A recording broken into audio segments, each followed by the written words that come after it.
Perimenopause and menopause. What is the difference? How do we know where we are? And what's the order of priority when we are navigating all of these crazy symptoms that go in midlife? Like, what is the order of priority? Do we jump into hormone replacement? Do we look at cleaning up our gut? Do we need to start tweaking our diet? Do we need to just accept it all? What is the order of priority? And what are some actual tactical things that we can do right now to start feeling better? That's why I had to have Cynthia Thurlow back on the show today. I can't wait to have this conversation. Cynthia Thurlow is not only a nurse practitioner, she's got an incredible TEDx talk that hit over 15 million views. She was on the forefront of the concept around fasting and intermittent fasting. We're going to dive into that today as well, and how that changes in perimenopause and menopause, and if we should even be looking at that. But she is also not just a friend and a colleague. She is the host of Everyday Wellness podcast. She has an incredible new supplement line that's coming out. We're going to talk about today too. Lots of great things to chat with her about today. A lot of questions for her. You're going to love her as much as I do. Thank you so much, Cynthia, for being here today. Absolutely. I've been really looking forward to connecting again with you and your community.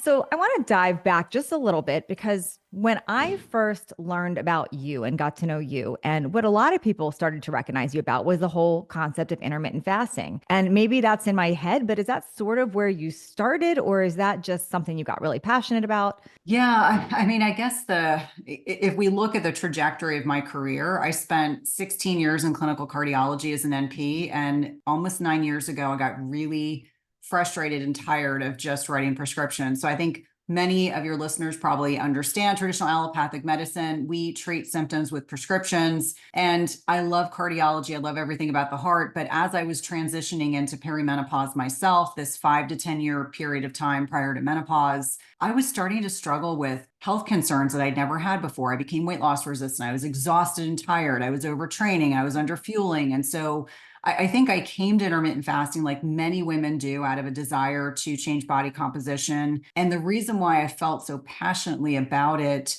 was that I physically and emotionally felt so much better. And so that was what kind of started that process. And as I was leaving clinical medicine and, kind of creating my own practice, and at that time in my great state of Virginia, an NPs could not practice independently. So a lot of what I talked about was lifestyle, and I was happy to really focus in on that. So when I think about intermittent fasting as a strategy at that point, I really felt like this is something that was intrinsically aligned with the way our bodies were designed to thrive. And I still fervently believe that it can be one of many strategies that women and men, for that matter, can utilize. But the longer I've been doing this, the more I realize is that I think we need to be a little bit more gentle with our bodies. I think that especially as we're navigating this transitional period in our lives, I think for most of us, yes, you can have a period of caloric restriction over time, but nourishing our bodies really needs to be the message and needs to be the focus. And so at that point, when many people became more familiar with our work, that was a lot of what I was talking about. And I think that for every person that's out there, there's a reason and a season in our lives for certain things. Yes. And that was very much a reason and a season, and I still believe in it. But I'm kind of evolving into thinking about the way that we choose to eat and when we choose to eat is really about nourishing our bodies and making sure that we're finding some degree of balance. Because as you and I both know, what we did in our 20s and 30s does not per se work 40s, 50s, and beyond. And so I want women to be able to create sustainable strategies so that they can navigate the second part of their lives and do so in a way where they feel great. They don't feel like they're just surviving, they're actually thriving. So good. Okay. I have so many questions that I want to ask based on that, but I want to point this out, something you just said, and I hope everyone really picked up on this. A lot of us in the health and wellness space, especially if we have an online platform or a book or a podcast or whatever it is, it's almost like a typecast. So you hit a chord, you struck a chord on a topic, you're a leader in some topic, but we are human like everyone else, and we evolve, and new research comes up and we learn things and our bodies change. And so just because we believe or taught something as like, this is the answer right now, it's a right now. It doesn't mean it's forever. So I want to first point that out, because as we talk today and Cynthia shares some new things that have come to light, some of you are going to say, well, but I saw her TED talk, or but this, but that. And I just want to refer back to that it's okay. And you listening should evolve and train and change too. I think we all need to be our own health detective in a way and figure out what is going on and what's working. So I want to kind of rewind a little bit. We're going to come back to fasting because it's an important thing, but let's start with perimenopause and menopause. I know this might sound basic to some of you, but let's cover it because it's important. What's the difference and how do you know where you are? Yeah, such a good question. And one that I think even a lot of healthcare professionals don't fully appreciate. So, perimenopause is the 5 to 10 years preceding menopause. You may not know, but our ovaries are the pacemakers of aging. I'm going to say this again. We are born with a finite amount of eggs that over time, each month, whether we ovulate or not, we are getting closer and closer to a stage in life where we are no longer fertile. And so I like women to understand that our ovaries define how and when we age, when we make that transition into 12 months without a menstrual cycle, which is really what defines menopause. But perimenopause is this very erratic, it's almost like reverse puberty. I always joke that I say I have teenagers in puberty and I was transitioning into perimenopause where we have some of the most wild fluctuations of estrogen in particular.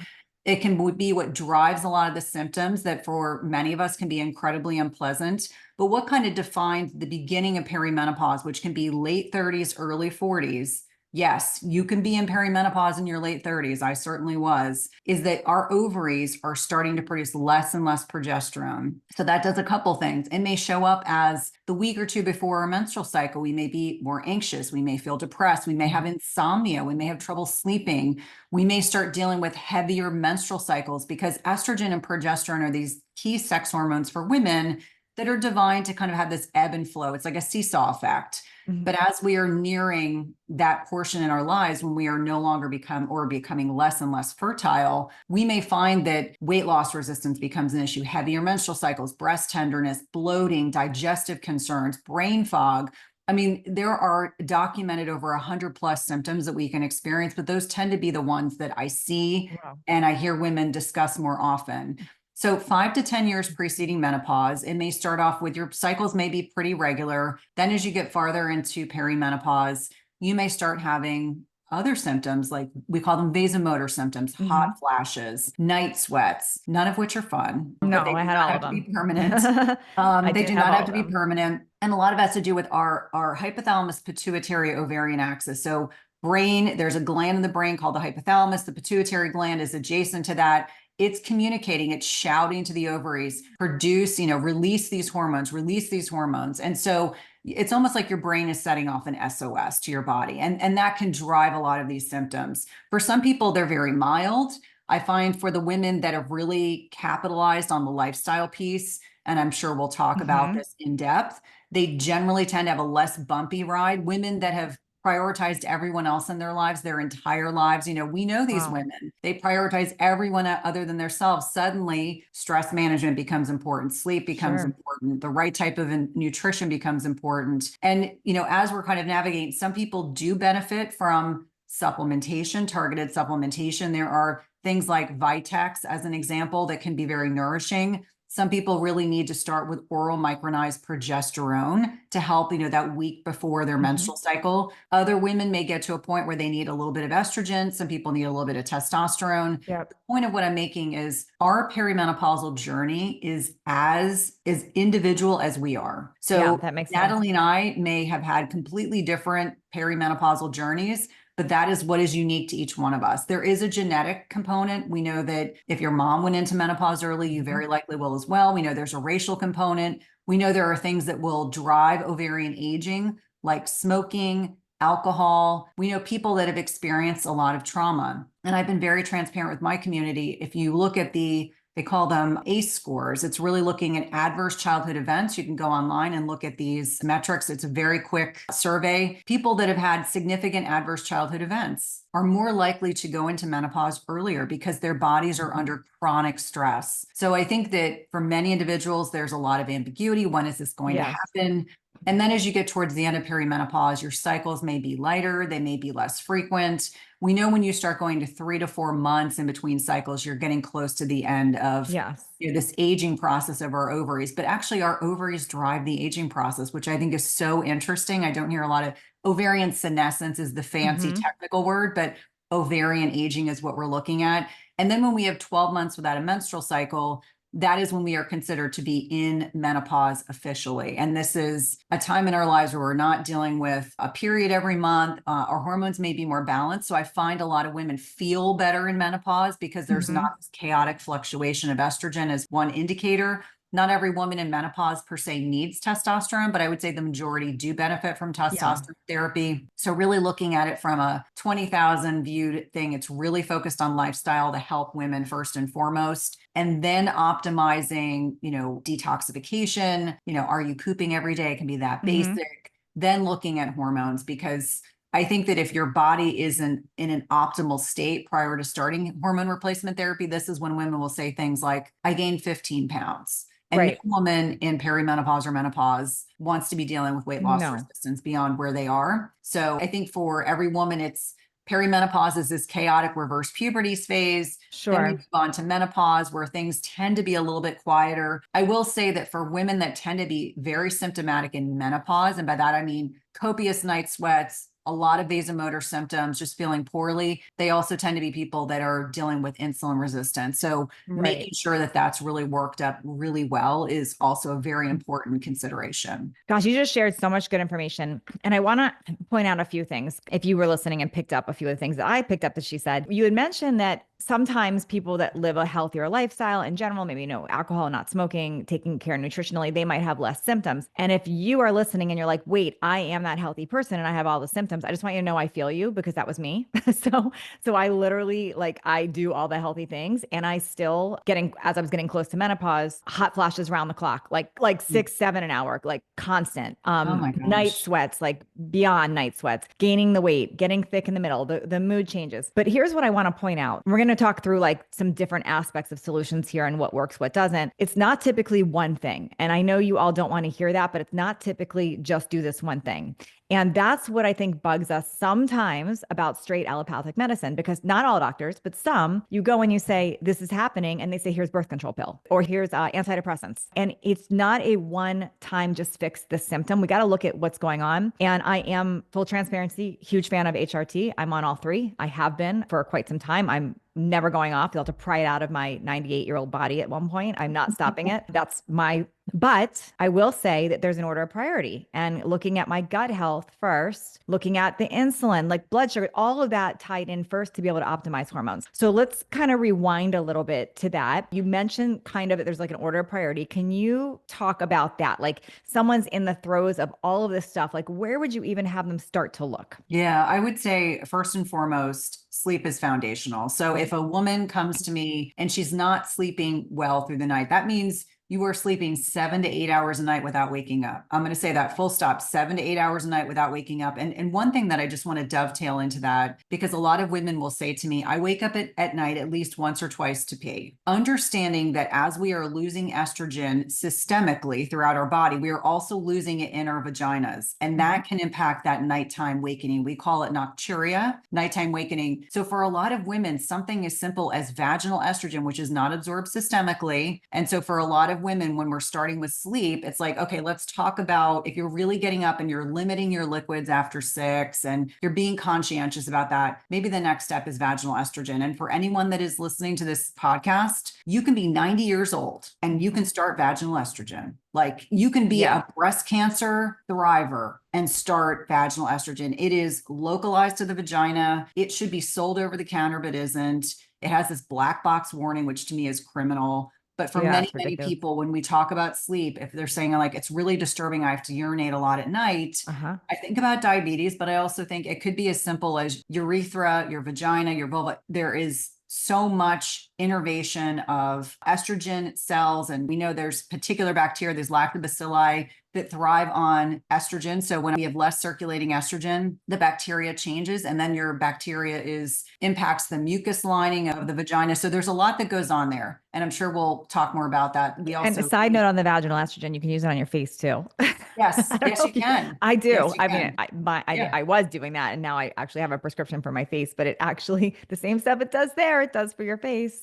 It's a good Yes, and thing. estrogen is really so, so important. So sleep is number one. It's figuring out, are you sitting on your tablet at night in bed? Do you have a TV in your room? If you do, you shouldn't. And I don't say this to shame people. It's just we really need to create an Mhm. environment that is designed and conducive to sleep. I sleep with a silk sleep mask. I use blue blockers at Me night. too. I get into bed before I'm tired, and I do these things very specifically. And when I'm working with women, a lot of people have just got into bad habits, probably from the start of when they had children. They're just accustomed to getting work done late at night. They're sitting in front of the TV. So Yep. creating this sleep hygiene. And for me personally, I think that targeted supplementation to help sleep when you're doing all the other sleep hygiene pieces can be very helpful. We know we make less melatonin as we get older, and melatonin is not just a sleep hormone, it is also a master antioxidant. So I think about melatonin. I think about myo-inositol, which can also help with blood sugar, but that is a very gentle, helps with sleep architecture. I think about, I'm very purposeful. Creatine also helps with sleep. It helps with sleep architecture. So I did not know that about creatine. Interesting. Can you yes, talk about that a yes. little bit? I had no Yes. idea. Yes. So creatine is one of these, creatine monohydrate is one of these supplements. We think about it for muscle strength. We think about Yep. maybe it helps with jet lag. But if we look at the research, it can also be beneficial for brain support. So it can help with jet lag, can help with bone health at higher doses because we need a little bit higher dose to cross the blood-brain barrier. But I'm very much a person that likes a multi-purpose supplement. Like if it does multiple things, great. That's one less thing I have to So take. then are you suggest because like creatine, I mean, I know from fitness days, I would take that with my workouts after my workout. Like, do you just recommend that women supplement with that daily, no matter like not timed around a workout, just separately for Yes, I this? absolutely do. And Wow. and I feel like I've interviewed enough experts that are doing the research to demonstrate that because it has so much multifaceted components to it, taking creatine on days you don't exercise is beneficial. Taking creatine if you're dealing with sleep challenges, because you think about creatine is really helping with energy production. So it helps with ATP production in the Yeah. cell, and for a lot of people can be an adjunct to sleep support. But I also think about things like adaptogenic mushrooms, or adaptogenic mushrooms are not psychedelic mushrooms. Adaptogenic Right. mushrooms are reishi, cordyceps, things that are very calming to the autonomic nervous system. I think about other adaptogens like rhodiola, magnolia bark, which is Mhm. also sometimes called relora or ashwagandha. These are things that are very calming because we know that we become less stress resilient Mhm. in perimenopause and menopause, and we have to do more to quiet that autonomic nervous system. And so, autonomic nervous system, we're looking at sympathetic side, which is I'm being chased by a saber Yeah. tiger. Other side, parasympathetic, is rest and repose. That's what we should be in when we're getting into bed. But for so many of us, we are carrying the weight of the world on our shoulders and can be very challenging. And I can tell you personally, the last 6 months of my life, personally, as a menopausal female, have been the most stressful that I've had in a very long time. And Mhm. for me, those things that we just talked about really have helped with my sleep. My sleep has not suffered too much because I'm Yeah. so diligent. And these are the things like when we're doing an intake on a woman, I can tell instantly, are you on hormone replacement therapy? Just Mhm. based on the sleep, because progesterone helps us fall asleep, estrogen helps us stay asleep. Now, these are kind of broad over generalizations, but they Yeah. do work synergistically. And some women will say, oh, well, I'm only allowed to take progesterone for a week prior to my menstrual cycle. I'm like, listen, if you are more than halfway into perimenopause, you're probably going to benefit from taking it more frequently. And the other thing that I learned from one of our friends, Dr. Anna Kabeka, is that if you are taking oral progesterone, it benefits to have one night off a week because you keep those receptors. So the receptor is kind of like the little targeted area on a cell that Yeah. the progesterone will dock. We want to keep those really sharp. And so I typically will say, give yourself off one night a week of that oral progesterone. And oftentimes you'll find your sleep is not negatively impacted. So sleep is number one. If you are not sleeping through the night, do not go and start intermittent fasting for 24 hours. Do not start doing extreme Yeah, because that's like the exercise. number first. I want to, one thing you also said in sleep that I don't want to rush over because you said it, and this has been so transformational for me. So even though I'm on hormone replacement and I do watch my deep sleep and I take the supplements and I do all the things, the one biggest thing that has completely changed me and my husband's sleep on a whole nother level, and I never would have thought this, is blue light blocking. Like I didn't understand how much we were getting it in. And just by wearing Viva Rays at night, that's what we do. And just changing our lights. Like we have all those LED white lights. We stopped using those at night. We have red light by our beds.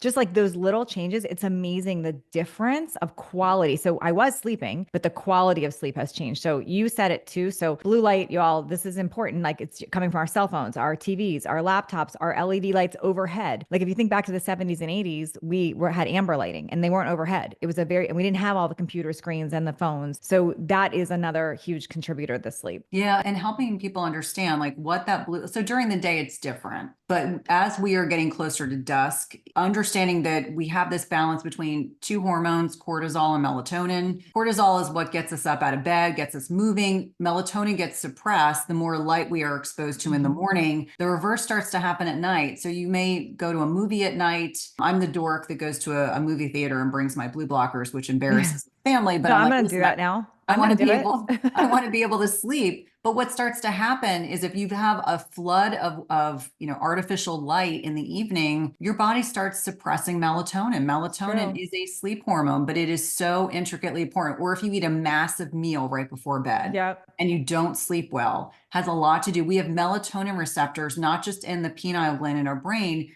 We have them diffusely throughout our entire bodies, but largely in the digestive tract. So for a lot of people, understanding that, being conscientious, like I'm going to do a webinar on Wednesday evening this week. I will be wearing blue blockers. My people that come to the webinars are always humored. I'm like, listen, if I'm telling you that it impacts my Yeah. sleep, I'm going to be doing it so that I'm kind of Makes sense. demonstrating good behavior. Makes sense. I'm not as on it as you, but I'm going to work on it. I think if I'm leading a webinar, I probably don't have them on, but you make a very valid point. I'm listening to that. But I'm just even thinking today as we're recording this, we have dinner plans tonight with friends that are in town. And my husband and I both, when they asked, we're like, well, can we go 5:30 or 6 o'clock? Like we like to eat early and Yep. they can't meet us till 7. And already we're thinking like, oh my gosh, late dinner. Like I think of all that now. So those things all do affect us. I'm certainly not perfect at it, but and I'm not expecting any of you listening to be perfect at it, but just to be aware of all that when we're saying we can't sleep, like how are those behaviors going? So, order of operations, sleep is first. What would you say is second? I would say having a solid stress management backup system. So when we're looking at this loss of progesterone being secreted by the Mhm. ovaries, our adrenal glands are like a backup quarterback. They will on their own step in to assist with progesterone production. But what many of us don't realize is that perimenopause, we become less stress resilient. That does not mean that Mm, you're not a capable individual. That just means that what you did in your 20s, teens, 20s, and 30s, you cannot get away with yeah. anymore. And this is where, you're honoring, as an example, you're mentioning your friends are in town and you like to eat earlier. We know that we just have to adopt kind of healthier biorhythms. So this might look like saying no more often. Like I was Hmm. one of those friends that said yes to everything and I was totally worn out and exhausted and tired. So you learn about boundaries. You learn about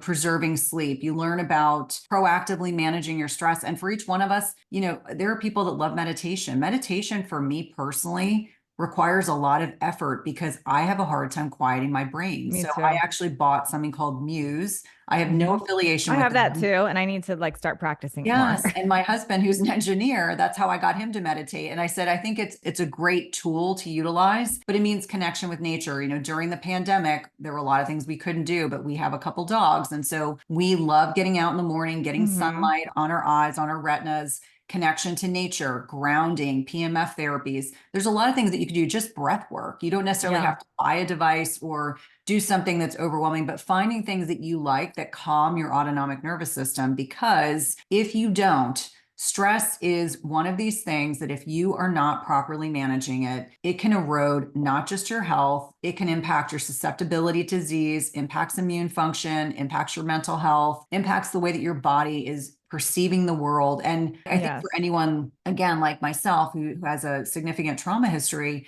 it's very easy for me to get triggered back into that fight or flight. Yes. It is finding the things that allow me to feel calm, cool, and collected. And it could also mean, when you're talking about boundaries, it may be loved ones, it may be friends or family. Yep. That you just decide you need to limit your exposure to that individual. I did a bit of a good cleaning up about 5 years ago around all this stuff that happened this past year, even more so because I had to get more deliberate, focus on my Yep. key priorities. So stress management, I think, is a solid number two. And then I would think about nutrition. And I know this is something you and I both Hmm. really emphasize. I think it all really starts with food. I think for far too many of us, like I look at my Hmm. teenagers, the way they eat, I keep telling them, I'm like, at some Yep. Oh, I point, have a teen too. Hey, yep, before you keep going into yeah. nutrition, because I have a lot of things I want to ask you about there. Mhm. There's one thing on the stress that I want to share because we have some of the same friends, and I'll say her name because Amy is a good friend of both of ours, Amy Horniman, and she said what we did about meditation too. And so I turned her on. So I don't know if you do this already, but to 528 hertz on like to listening to that frequency. Yep, It like, yep, so if any of you are like listening and you're not a meditator, you're not a calm, just by putting on, you can find it on Spotify or iTunes, 528 hertz HC. It like just that frequency of music will like help to calm you. I also wanted to share kind of something interesting about Cynthia.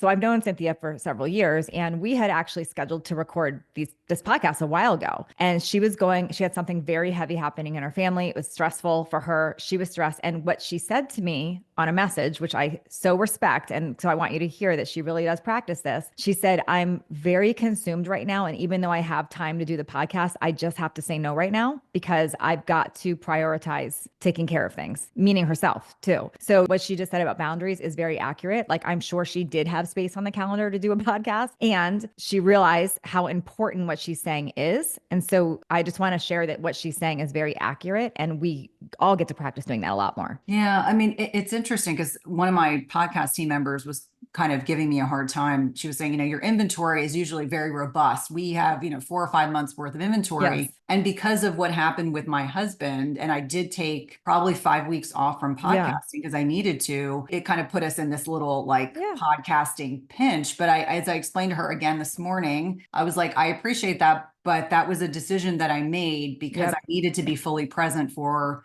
my husband and what was going on with him. Because for me, one of the things I've found is that if I am not focused 100% on you as I'm speaking to you, Hmm. then I'm not giving you the gift of a good quality interview. I'm just doing it distracted. And so for me, I hate Yes. being distracted. I'm definitely one of these people that when I'm talking to someone, I want to give them 100% of myself. And I think for so many of us, we go through life in autopilot. We go through life focusing on 90 things at once. And actually, we do best, even as women, focusing on one thing at a time and doing it really well, as opposed to doing 5 things in a half-ass nature. So good. And I say that with great love because I unknowingly did that for a long time. Yeah. And even now, like the best example I can give right now is I had a podcast I was on in Las Vegas. I actually took my 19-year-old with me because I wanted that time with him. And I recall someone saying, oh, you're just there for like 36 hours. And I said, I know, but Hmm. I don't get a lot of concentrated time with one kid at a time like Yeah. that. And to me, that's a gift. So, thank you for acknowledging that. But I think it's one of those things like if we understand the role of certain hormones in our body, like estrogen is a people pleasing hormone. I tell everyone I'm a reformed people pleaser. And so I think, maybe one of the gifts of transitioning from perimenopause into menopause is that I don't feel obligated to say yes to things when I feel like it's not in my best interest or that individual's best interest. It's like I want to be able to put that time aside and ensure that it's protected and then I'm showing up at 100%. But how many of us as people pleasers find like as we get True. into middle age, we're like, oh no, I'm not like that anymore. True. It's true. Okay, so let's talk about the nutrition aspect because you said that Yep. was the third thing, which I Yep. agree. And when we're talking about that, I really want to dive into the fasting situation and where you stand on that now and where that changes with perimenopause and menopause. Yeah, so let's talk about food first. I think about the most inflammatory foods, and I think about the things that a lot of people don't like being told to take or eliminate out of their diets. I think about gluten. I think Hmm. about grains. I think about dairy. I think about processed sugars. I think about alcohol. A lot of people don't like hearing that, and that is very triggering. And for every individual, it can be very different. Like I have friends who tolerate dairy. I have more friends that do not tolerate dairy. I have a couple friends who tolerate gluten. Most of them do not tolerate that. I have a few friends that continue to drink alcohol and they're like, I'm willing to accept, I'm going to take a hit on my sleep. I'm not one of them. Yeah. So for each one of us, it's figuring out like eating a protein centric, nutrient dense whole foods Hmm. diet. So that means you are eating more protein than you think you need to be eating. That's number one. Yep. Number two, you're eating less processed foods. I am not perfect. I have a propensity for gluten-free cookie, brownie, cake. I just don't keep it in my house. Yeah, I'm the same way. Too Go get it easy. if you want it, but don't Yeah, keep it's it the here. flour. Exactly. It's like it's the flour. It gets into, it spikes the dopamine in my brain. I feel really good and then I Yeah. feel like crap afterwards. But for each one of us, like getting really honest about what your diet looks like. Can you clean up your diet? I think for a lot of individuals, they think diet doesn't matter. They think that, oh, I'll dial in on sleep, I'll manage my stress. I'm still going to eat my Chick-fil-A 5 days a week and I'm going to do my half-acid workout and that's going to fix all the things. And I'm here to tell you the way I eat now at 53 is very different than the way I ate even 10 years ago. And I don't see it as a restrictive way of eating. It's just I'm honoring my body. I know what I need to eat to feel good. And that's Yep. what I tend to focus on. And I try to help women navigate figuring out like the power of the N of one, like what makes you feel good. And that's what we want to focus in on. I don't believe in the concept of cheat meals. I think that that can derail a lot of really good work. But I do think, like for me personally, I love dark chocolate. I allow myself to have a little bit of dark chocolate every day because I can moderate that Yeah. versus the gluten-free brownie is a disaster. Like I will eat Yeah. far too much and I will make That's so myself funny. feel I'm the same terrible. way. Yeah, exactly. And I'll feel So good in the moment. And then afterwards, I'll look at my husband and say, why did I do that I to do myself? that too. And then my husband says, "Well, I told you not to, and you insisted." So I do the same thing. You said something that I don't want people to. You said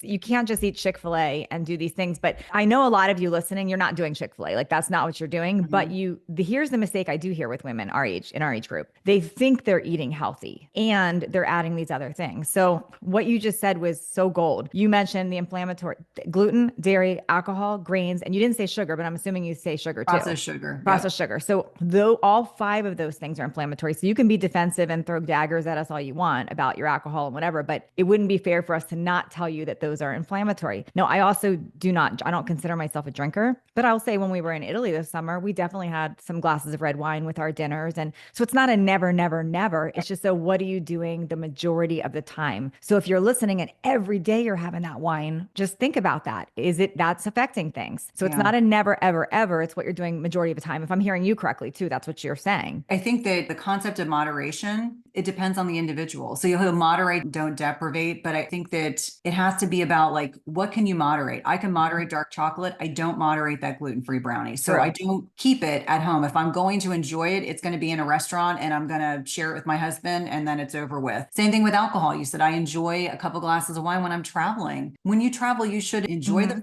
food, enjoy what you're doing. You're probably doing a lot of exercise. You're probably Yeah, very that's active. true. You're doing like 20,000 steps a day walking around there. Yes, Yeah. yes. And then I think about women, during the pandemic in the neighborhood that I lived in, just because we were walking outside, we'd see, people's recycling bins and it was just full of Mm. alcohol bottles. And I think for so many of us, we were working through the stress of being in the pandemic in different ways. And I say this without judgment because I've taken care of hundreds of thousands of patients over the Yeah. years. When a woman says to me, I can't de-stress without 2 or 3 glasses of wine at night, my first question is, what do we need to change about your Wow. lifestyle so that you don't feel like that's your only way of relaxing? I think it's very Totally. different when someone says, I have a glass of wine once a week on Saturday night. That's different. We know that there is no physiologic benefits from consuming alcohol. I know people don't like to hear that, They but the hate it. research They is get starting. super stressed hearing it. They, Yes. in fact, I don't write it in my programs, but I tell people in my programs, I'm not taking your alcohol because that's the last thing I'll take from people,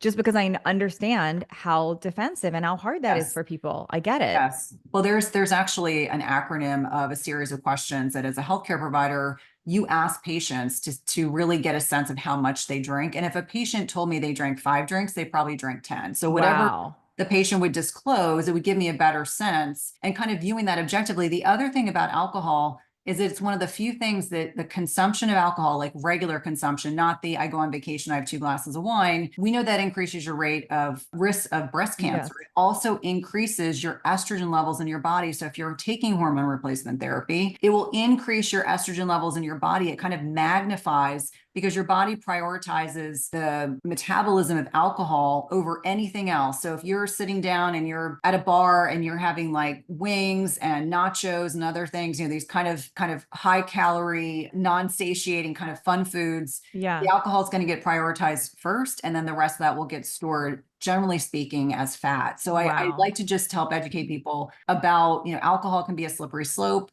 If it's an occasional thing, that's very different. But if you feel like you have a relationship with alcohol that requires some additional support, definitely want to help find resources Yeah. to help kind of navigate that. I don't know if you follow or know my friend Shalene Johnson. She is Yes. so she one of my good friends, but she also has a podcast, and she also has a Patreon where she was somebody who would drink a glass of wine every day. Like, and she is like healthy lifestyle, all the things, but that was her thing. But she decided to give herself a challenge and she shared this publicly on her Patreon. It was pretty fascinating. And she shared her whole journey of giving it up for 30 days and the changes that she experienced and felt. She doesn't want to go back to it. Now, she's not saying I'll never, ever, ever have one again, but she realizes she was in denial about how much it was affecting her life. So just a cool asset if you're listening to this that you might want to check out. It was just fascinating to listen to her journey. We talk about the fasting change because this is important because you were like fasting, fasting, fasting, and now you've changed your stance. I want to first share what you used to teach about fasting, like what you believed and where that still has a place, and now where you've sort of evolved with that. Yeah, I mean, I think I tell everyone fasting is still a great strategy at the right time with the right person. And if you're still getting a menstrual cycle, there's a whole strategy around that. If you're no longer getting a menstrual cycle, it makes it a little less complicated. But what I found over time is that we know the role of muscle loss with aging is a real one. And I've been one of those people. I mean, I'm an ectomorph. I have to work really hard to build muscle. I'm not like JJ Virgin that Yeah. she breathes and she's a mesomorph and she just seems to like put on muscle effortlessly. I think I'm like you. Like Yeah, we can yeah. do it, but it's just a lot more work. Yeah, it's a heck of a lot harder. And so, in conversations with my internist and then the power of the N of one, realizing like if I want to put on 5 pounds of muscle, which has been my goal for the last 6 months, that's what I Yeah. wanted to do over time. I was like, I need more protein and I need to Mm-hmm. work harder in the gym. And so that turned into I need to have not an 8 hour feeding window, I need a 12-hour feeding window. And so I've been very transparent with my community to talk about the fact that it's not that I don't see the utility in fasting. I think for many women, maybe they fast 2 days a week. Maybe some Yep. women fast, seasonally, they fast. 12 hours of digestive rest is what I think is optimal. I think for every person, and even my teenagers can do this. So I feel Mm-hmm. like, this is something that all adults can kind of abide by, but really giving your body 12 hours of not eating so that you can still Like garner. 6 to 6 or Right. 8 to 8. Yeah. Yeah. And that's kind of what I do. And that has allowed me to start kind of changing some body composition. I'm not gaining weight in the terms of, because we do bioimpedance scale. So we're looking at,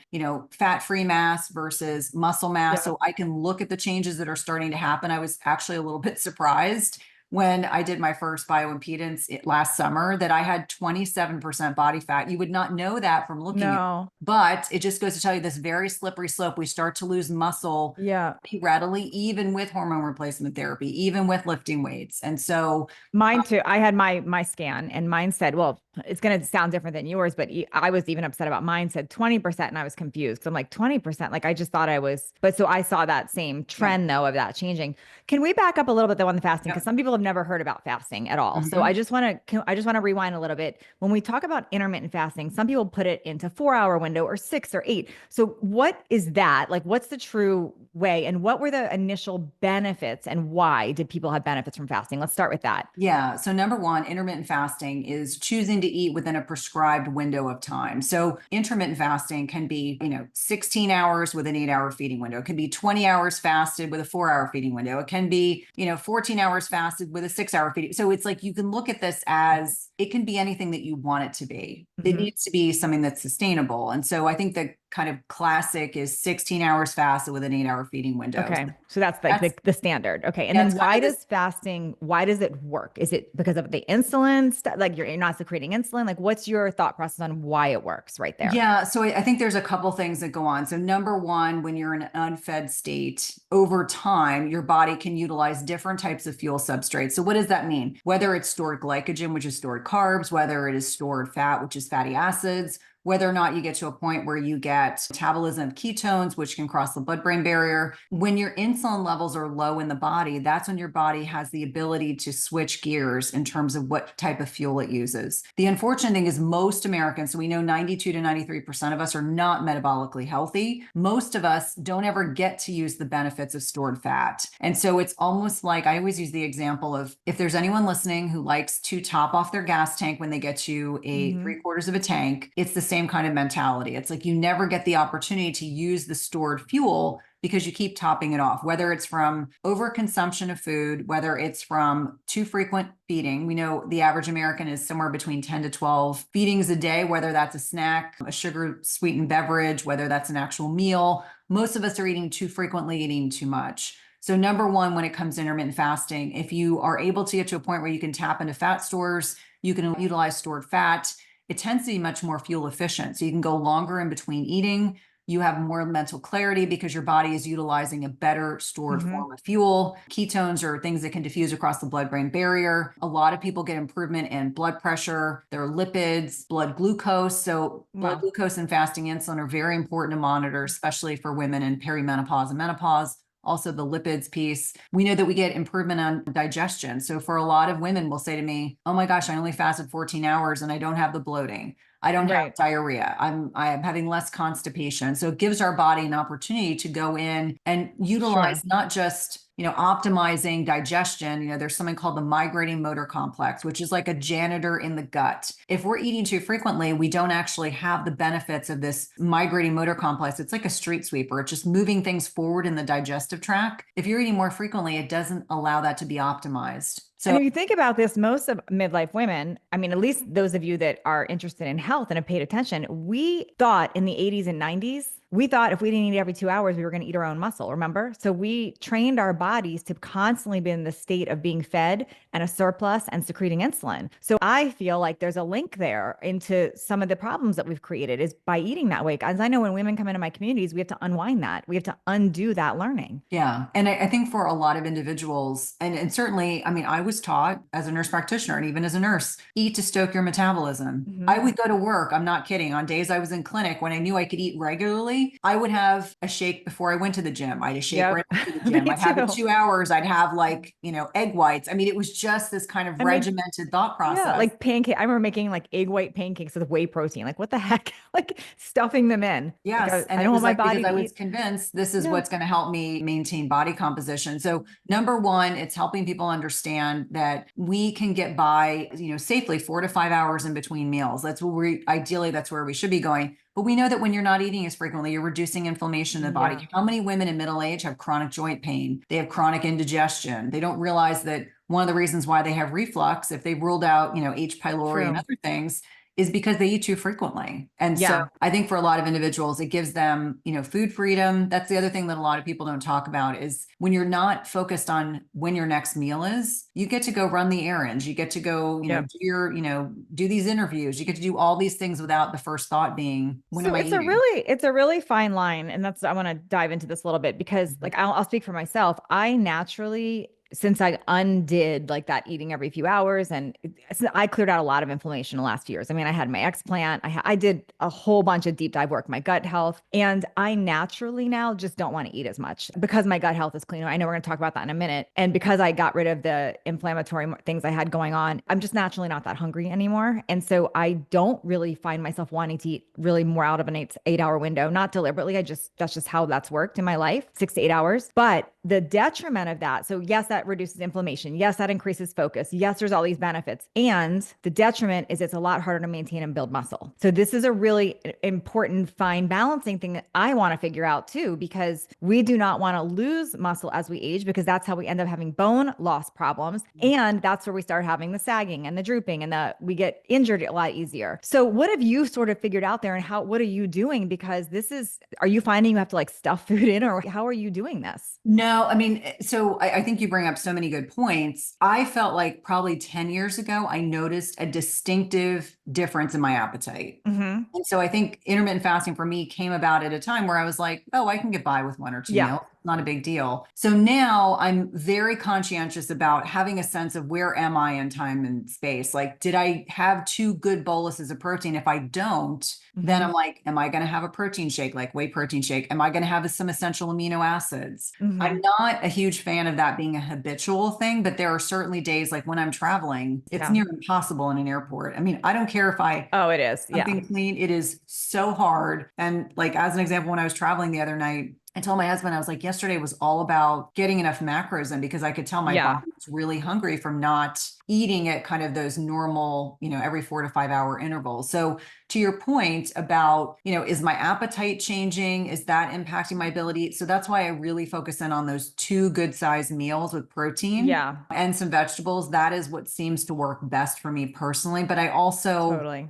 don't beat myself up if I have a day where I get in under 100 grams of protein. If that Yeah. happens, I'm like, it's consistency over time. So I think a I lot have of a these, hard time getting it. I'm telling, and I know I need to get more protein in. I'm going to say I have a hard time. I have to like really work at getting more than 80 grams because 80 grams is about what my body wants in a day. But if I'm working at getting 120 or it's work. One thing I did just pivot to recently, if this helps anyone, since I was 12 years old, I didn't eat red meat. I just, for whatever, I loved cows. I would have had one as a pet. I still would have one as a pet. So I ate chicken, fish, turkey, eggs. But I recently, like my body was craving it probably because of this change. And I started eating red meat and I find it a lot easier to get in my protein with that. It's like my body is just sucking it up. And just to give you all a little notice, like we went out to dinner the other night, steak dinner, and I was looking at the menu at what I would have ordered before versus what I was ordering. And I ordered, a filet, which had 500 calories and like, I want to say it's like 60 grams of protein, where I used to get a lobster tail, which I didn't realize is only like 50 to 100 calories. Like you're getting, so just like shifting the type of protein we're eating even can make a big, big difference. yeah, I mean, I think that, there's also ways to do it in a complementary fashion. So I'm a fan of salads, like I may have the steak, but I'm going to have some salad and I might Yep. have like a serving of pistachios and I may have some lentils. I mean, I just make You're sure getting that it in different sometimes, ways. Yeah. right. And I think the whole concept of,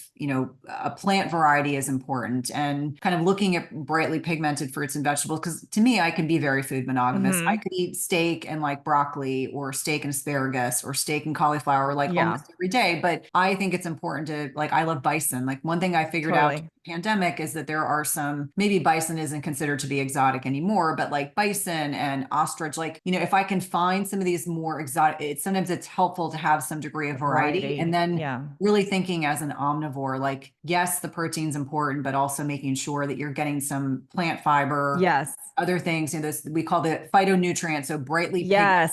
and I cannot vegetables. stand when people eliminate fully vegetables and fruits. I'm like, we need our phytonutrients to age well. And the people that are really outspoken, I'm not going to call it names, but really outspoken about being strict carnivore or super strict keto, and they eliminate all that. I just want you to look at how they're aging. That's all I'm going to say. Yeah. Just watch how Yeah. they're aging Yeah. because we need those phytonutrients. Yeah. And I think what's also interesting is as I'm kind of doing research on this book that I'm writing, it's understanding like protein is important for us as we're getting aging. So is fiber. The people that are the most Hmm. satiated, the people that are doing the best job detoxifying hormones, that are Yep. eliminating, things that do not belong. And I'm sure that we'll probably touch on this. Sorry. For three dogs, every once in a while I get a bark, really focusing in on the fact that these plant nutrients are important. Now, for full disclosure, I had a 9-month period of time after being in the hospital where I could only be carnivore and I Mm. like meat, but I don't want to eat just meat. No. So when people tell me they're bloated, they're gassy, they can't tolerate a lot of whether it's Hmm. fruits or vegetables, I'm like, okay, what we're really speaking to is there's something going on in your gut Yes. microbiome that we need to address proactively because you should be able to consume some plant matter. You should be able to consume Yes. fruits and vegetables. And, one of the things that I also did very transparently as I've been trying to, do less fasting, more this digestive rest concept, more protein, Hmm. is I've been eating more carbohydrates. Like I Yeah. have, roasted potatoes with my We steak have last potatoes night. almost every night. Yep. We just put them in, cut up, put it in the air fryer. Yep. That's our thing. Yeah. Super easy. And I have no problems eating fruit. I mean, I Hmm. track with a CGM, no issues with fruit. Yep. I think we've convinced a lot of people to fear carbohydrates. We're not talking about these types of carbohydrates. We're talking about the bread, the pasta, etc., the And the processed carbs. overuse of it, the Yes. excessive amount that we eat of it. Yes. I think it's important just to be like cognizant and aware, because the one thing that many people may not realize is when we're consuming those plant sources or that fruits, we're helping to feed microorganisms in the gut microbiome that go on to have other health benefits. So we talk about probiotics, there's prebiotics, there's postbiotics, there's all different types of things that go on in that gut microbiome. Yeah. And so the gut microbiome really is at the forefront of our health. I think so many of us think of it as being this intangible, like, where is it? How does it work? It all starts to shift and change as we get older. One thing that I'll just point out to you, I'm not sure if you're aware, is that as we navigate perimenopause and menopause, our gut microbiome starts to resemble more of a guy's than a female. And it's because of these changes that are going on at a cellular level with regard to shifts in estrogen predominantly, but other types of sex hormones, has a really huge net benefit on the health of our overall body, but also the gut microbiome. So I'm assuming gut is sort of your next area that you would say. And I used to really like tune out when people would talk about gut. And this is me as a nutritionist. I'd still be like, I don't have bloating. I don't have gas. I'm fine. My gut's fine. What I didn't understand was how unfine my gut actually was, and that I had leaky gut. And that when we have a not healthy gut biome, you might not have all these symptoms that you're noticing as that, like you're not associating it with your stomach or your gut. But what that was changing for me was how my hormones were being processed, like how my own hormones are being metabolized. Also, how any toxin that came into my world, my body was not processing it the way that somebody with a healthy gut biome would process. Like we could go out and eat the same salad, same organic salad that maybe had something on it, and Cynthia's would process fine. It wouldn't survive in her gut. Mine would start thriving in my gut, that bad bacteria. So if you're wanting to tune out to gut, I want you to hear what she shares, because this is a critical component. Yeah. And it's interesting to me, the more that I understand, the more it makes sense. So that's why, I know that you've been very transparent about your parasite journey.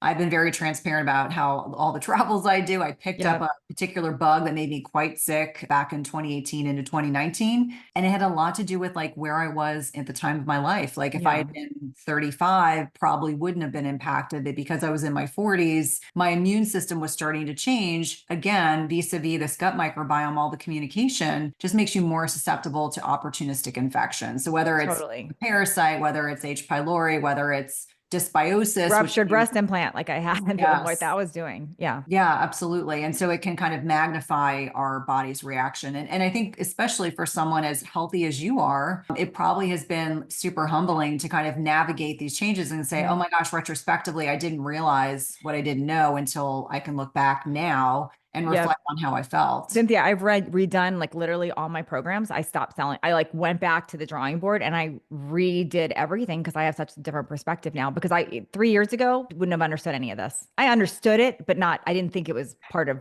me or as important. Now I really see gut biome as critical. Can you talk a little bit about gut and then HRT? Because I know, like me, you are a believer in bioidentical hormones. You're not against them at all. But where does that tie together, and where's the order of priority there? And why is this gut piece important to look at? With what do you want people to know there? Yeah. So I would say first and foremost, it's not like we let women suffer before we offer hormones. It's that we want to make sure the lifestyle is dialed in, so they're going to get the best results. So as an example, like progesterone, I don't see as being an issue. Like if a woman needs to take that for a week or two in the month, I'm not as worried about really looking at the deep dive in the gut microbiome up front. However, when we're looking at estrogen as an example, so we've talked about how we have some of the most wild fluctuations of estrogen and perimenopause than we do our entire lifetime. So when estrogen is high, we may see all those, non-flattering side effects, breast tenderness, weight loss resistance, heavy menstrual cycles, brain fog, all these symptoms. Estrogen is a hormone that like any hormone, that has to be broken down. We do most of the breaking down. There's for phase 1 and phase 2 detoxification that occurs in our liver. So liver health is paramount. And when we use the term detoxification, I'm not talking about something in a box, a bag, or a can. I'm talking about these are the things we sweat, we pee, we poop, we breathe. Those are all helping our body detoxify. We have a third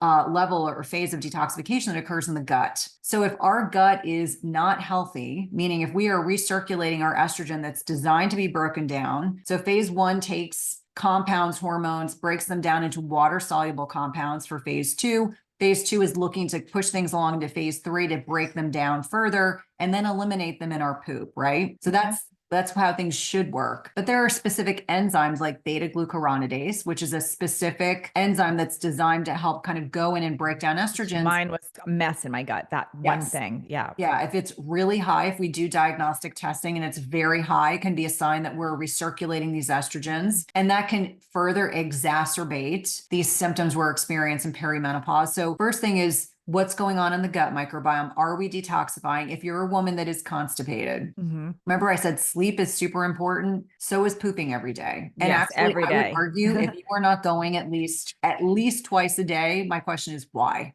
Yes. My friend, Laura Frontero, I don't, you know Yeah. her, I call her the gut genie, but she said you should be going the length of your arm, the length of your forearm from wrist to elbow every single day, whether that's one time, two times, through whatever, that much every day. Otherwise we have a problem. Yeah. I mean, I have a lot of female patients that do not poop every day because they are chronically stressed. We have to be in that parasympathetic rest and repose side of the brain. So for a lot of women, they're stressed all the time. They can't relax when they're in the bathroom. Some people need a squatty potty. Some people need to be hydrated. Some people just need to eat more fiber in their diet. Some people need less fiber in their diet. I mean, there's a lot of different variables, and there are many tricks that we utilize to get people to go every day. But elimination is critically important. So if you put a woman who is not properly breaking down her estrogens because of what's going on, because the gut microbiome is not hospitable, these are the women that will come to me and say, I was put on HRT. And I don't say this to scare anyone. I'm just saying, like, there are definitely women that are not in an optimized situation. They'll get on HRT and they gain a bunch of weight, and then they're really— That's exactly, yes. And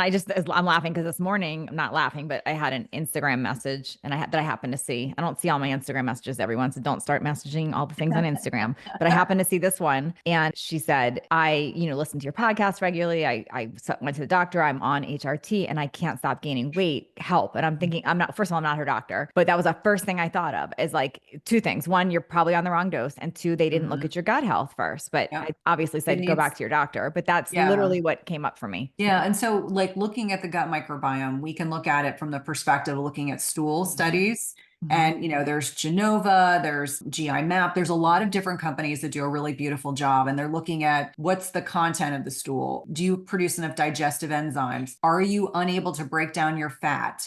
Do you have a parasitic infection? Do you have a lot of dysbiosis? Do you not have keystone bacteria like Akkermansia is this one keystone bacteria that has a lot of benefits, not just for mucus production, which, although that sounds yucky, it helps protect the lining of the small intestine, helps with endogenous GLP-1 production. So GLP-1s are like the hot new that people are utilizing to lose weight and improve metabolic health, but we make it endogenously within our bodies. And this keystone bacteria is instrumental in doing this. It's also important for butyrate production, which is one of these short chain fatty acids. So when I think about, are you optimized to start using HRT? It's the lowest possible dose to start to see how someone tolerates it. I find a lot of women do better, like starting with a little bit of progesterone, then maybe they're doing some estrogen and maybe a very low dose patch. And the nice thing now is that many people do just fine on the generic covered by insurance stuff that they can get at the local pharmacy. I think that, unfortunately, whether I have unintentionally done this, I've talked a lot about what works for me. Yeah. And I tell everyone, listen, for every one of us, it may be something different. I personally do better with compounded progesterone because I get the sustained release versus the stuff at the grocery store or at the local pharmacy is immediate release. And for those of you that maybe aren't at the point where your sleep isn't impacted significantly, I need the sustained release. I need it to be working for more than a couple hours to get me to sleep. And the estrogen piece, for a lot of people, compounded estrogen works just fine. For others, the patch is cheap. I mean, I just paid— I love the patch. I've never taken it off. For 3 months of my patch. So I need to obviously go get my patch from CVS versus my compounding pharmacy because I'm spending a lot more, but I just figured that out, that I can get it there. I want to share this because I've got some great listeners that listen to so many experts I have on, and I have experts on that have different opinions about things always. That's just like you do on your podcast. And I'm going to share, I think Cynthia and I are actually very aligned with how we eat, a lot of things that you said. When it comes to HRT, there's so many different trains of thought here. What I personally do, I personally use bioidentical patch, progesterone compounded, and testosterone injection. That's what I do. I personally don't do high levels of any of it. I do enough to get me out of symptom, a little bit more than what my doctor probably wanted me to do, but I'm not in the, like, I'm going to go back to 30-year-old levels. But I also know I have some amazing guests on that talk about optimizing to that level, like a whole different level. And just like Cynthia just said, we're all unique and we all have to do what's best for us. So I just encourage listeners, listen, learn, do your own research, and then don't just take like one person said this or my one doctor said that. You have to be your own health detective and say what makes sense for me. I know when I go up a lot higher on a patch, which I was experimenting in, I don't feel good. It doesn't feel good to me. So I stay at the level where I don't have hot flashes, where I don't have night sweats, and I feel good. But I just want to be really clear that it's not just because one guest said this, or everyone is unique and we have to be our own health detective. Yeah, I mean, and it's interesting. Like, I also take testosterone, and I wanted to share. I spent so much money having laser hair removal many years ago. I started using a new transdermal testosterone. Well, Yeah. guess what? My hair started growing Are you back. serious? So Oh my God. mad. I was like, wait a minute, I don't What? want hair on my upper leg that No. I have to worry about shaving. And so I'm now in discussions with my GYN to say, hey, could we try to use some subcutaneous Yeah. testosterone, which is probably I what love you're the doing. injection. I Yeah. love And so that. I was like, I'm kind of like trying to push her a little bit to let me do that, because I was like, listen, I spent all this Yeah, I'm money. not doing the cream. I know, first world problem. But I think for a lot of people, for me, not having to shave is just one of those things Yeah. I prefer. But But I also agree with you. the when we put it on our when we're using this, because I used to use the estrogen cream and first of all, bias did nothing for me, like literally nothing for me. But also I'm thinking it's getting on my husband. So I'm just aware of that stuff. But it's all unique. And when people ask me my amounts, I'm always like hesitant to say because it doesn't matter my amount. It's all based on our own Right. lab work. So like, Well, and I think, it's interesting. So on my podcast, I have interviewed so many different people. Some people like to test labs. Some people don't like to test labs. They just go based off of symptoms. The longer I do this, the more I think it is important for our mental health mhm. to focus more on symptom control than lab work. Because Mm, for me, I'm osteopenic, probably again, genetic, I'm small boned. And so I said, I don't want to be obsessive about yeah, having to hit a certain estrogen level to feel like that's conferring the most benefit, because I'm doing all the other right things. But I totally. do think it's interesting. Like, I'm on the lowest dose estrogen patch and I feel great. That's And great. I've been in a position where I've been on too much estrogen and it made me, Yeah. That's so how I, I am if I go too high yeah. on the patch. Yeah, yeah. And I was like, I don't want to feel like that again, because I felt fluffy, and the word Mm-mm. fluffy should never be associated with any middle-aged body. It's just not a good place to be. But I think for each one of us, it's the power of the N of one. Like, I have some friends who do well on the super cheap peanut oil, micronized progesterone from the pharmacy. They do fine on the Okay. generic patches that are bioidentical. Yeah. Some of them don't need testosterone, whereas I have other friends where everything is compounded for them. Yes. That gets expensive. Like, my thyroid medicine is compounded, not because I wanted, but Yeah. there's nothing conventional that was like fitting the widget. It was like we had tried everything. And when I Well, it's mean like people that everything, want T3 and all the everything you have to get compounded I have because a like a super specific dose, and there's nothing on the market that does that. wow. So my functional med doc and I just got to a point where I said, I give up. I'm just going to take the compounded stuff because it's the only thing that makes me Hmm. feel better. And it's okay if you take Yeah. Synthroid. It's okay if you take just Cytomel. If those things work for you and your labs are good and you feel good, that's what you should focus on. Don't be comparing yourselves to the rest of Yes. us. I don't want to open up a whole can of worms, but there is one more thing I want to ask you about because Yeah. it's such a like hot topic and then we'll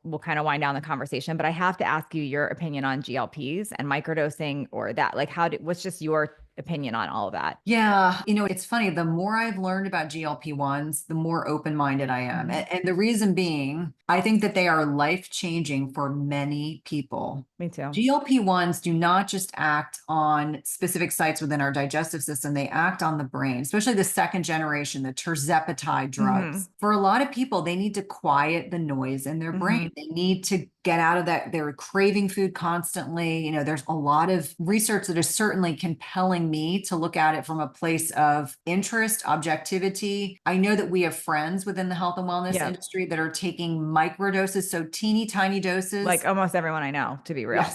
Like literally Yes. it's very common now. Yeah. And I've had some very thin friends tell me they're doing it to take the edge off their appetite. So Hmm. I think you have to be careful if you're taking a GLP-1 and you're already at a healthy body weight to make sure Yeah. you're getting enough food in. Because again, we go back to the intermittent fasting thing. I started to see a lot of people that were just undernourishing their bodies. We never want the For message sure. to be that we're not properly nourishing our bodies. So I think that GLP-1s have a level of utility. Hmm. I've seen incredible progress. I have several shared patients. We have done everything. When I say everything, we have tried metformin, we have tried berberine, Yep. we have tried myoinosine, we have tried everything that is available until we got to a GLP-1. I have so many women that with the addition of the GLP-1, finally, I feel like we're turning, like we're starting to see changes in body composition. Like the A1C changes finally. Yeah. A1Cs, they're fasting glucose, they're fasting insulin are all improving. And that then means their lipids look better. And then, they feel better physically. So they want to move more. And so I think there's a lot of people that have a lot of opinions about GLP-1s. Yes. And I think for me personally, I would say in the right patient with the right provider monitoring them, I think it can be life-changing. What I think is concerning is that it's very much becoming a have and a have not. The people that can afford to pay for compounded Wow. drugs can still pay for them. There are a lot of people who their insurance won't cover it because they're not heavy enough. They're not, Or they're giving that too high of a dose. Like they only prescribe the pens, which is just like, could be like an overkill of how much you need. correct. And so I think that there's the other side of it, which, if you look at the drug manufacturers, they're making a killing off these drugs. And so I think when I look at, and I'm in a lot of Facebook groups, and so I see a lot of things that women are asking, they're like, I was told my BMI isn't high enough, so my insurance won't pay for it. And yet they're like, I'm desperate. I've tried everything else. And so those are the kinds of things, that the have and the have nots are what I get concerned about. Like the people who really need the drug can't afford the drug. And the people who maybe they don't necessarily need the drug, but they're using it because they're biohacking or they're using it to, take the edge off their appetite. And I use that in air quotes because that was what was said to me by multiple people. Yes. I think that we have this disparity. And so I'm hoping at some point things will get better. What's interesting is with the experts I've interviewed, more often than not, what they say is it's a long-term drug. It is not I get on the drug, I get off the drug. I think there are people that are having some success, but most clinicians are feeling like this is going to be a long-term rest of your life kind of drug. Yes, makes sense. But so would insulin be for a diabetic. So it's like, it's all how we look at it, I think. Like, I do think in some cases it might be really necessary for some people. Yeah. Well, I mean, you think about it, if the option is to end up with, the sequelae of poor metabolic health, you have diabetes, you end up with heart disease, you have a stroke, you end up with chronic kidney disease, you lose eyesight and vision, or people that are at risk for certain types of cancers because of lifestyle. I think that when you look at that, it's like, what's for the greater good? So I look at it very non-pejoratively. I'm like, what is the greater good? The greater good is that these drugs have more benefits than they do cons. I think when we start hearing reports about people having an infarcted bowel or people who, have the side effects, it's because that provider is dosing too high, too quickly. And so I think going low and slow, much like my thought processes on HRT is, don't hit someone with a really high dose of estrogen so that they're suddenly bleeding and feeling fluffy and uncomfortable. Yeah. Let's start low and slow, see how the patient responds, and then we move forward. I have a friend who's in her 60s, postmenopausal, like 10 years postmenopause, and she was seeing the bone loss and she was looking at the benefit. She wasn't on any HRT and she wanted to start HRT. And so she went to a doctor that does not go low and slow and went like full force. And it was like, just like you said, all the negative stuff. And then it's like, well, I don't ever want to do it again, that kind of thing. So I second that on the low and slow and if you want to keep going higher and that's what you've decided to do, but there's no reason to start so high, like just start and I think it up. For so many of us that were on oral contraceptives, I was on like oral contraceptives from like my late teens until when I got married. I was always in a low estrogen state my entire life, which is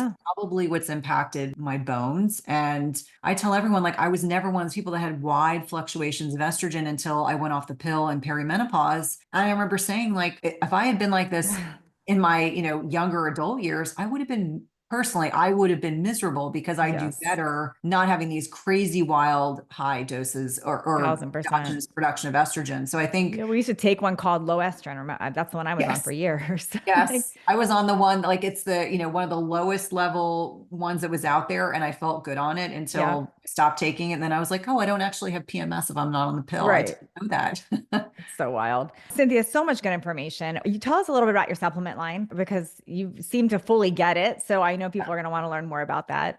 Yeah. So this is a supplement line that's really designed. It's called the Midlife Pause, which is I love that name. The free Facebook group I have. It's the name of my book that will be coming out in 2026.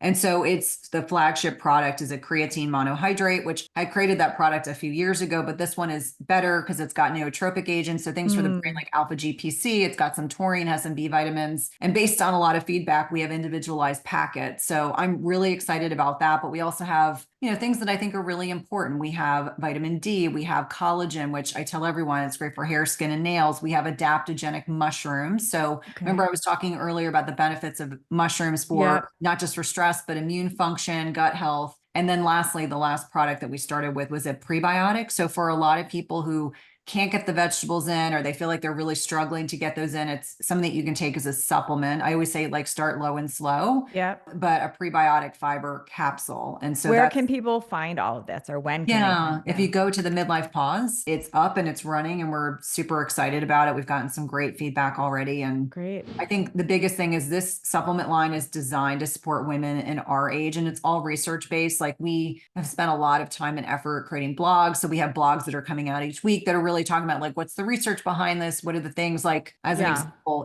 creatine and jet lag and sleep architecture are huge. So when So I good. travel, I high dose creatine, so I have zero jet lag, which I've never tried that. I need to like yeah, dive into this. it's Yeah. made a big difference. There's a creatine expert slash researcher, Dr. Darren Kandow, and he's kind of taught me a lot of these like side note research things that are ongoing. And so for the jet lag, I was like, oh my gosh, I went to Portugal with my family in April, and they all were all like, oh my God, how are you sleeping 9 or 10 Yeah. hours a night? And I'm like, oh, I'm like a duck to water. I sleep so That's well. amazing. So Oh, Cynthia, thank you so much. I'm sure I'll have you back on. You always have so much great information. Thank you so much for being here today.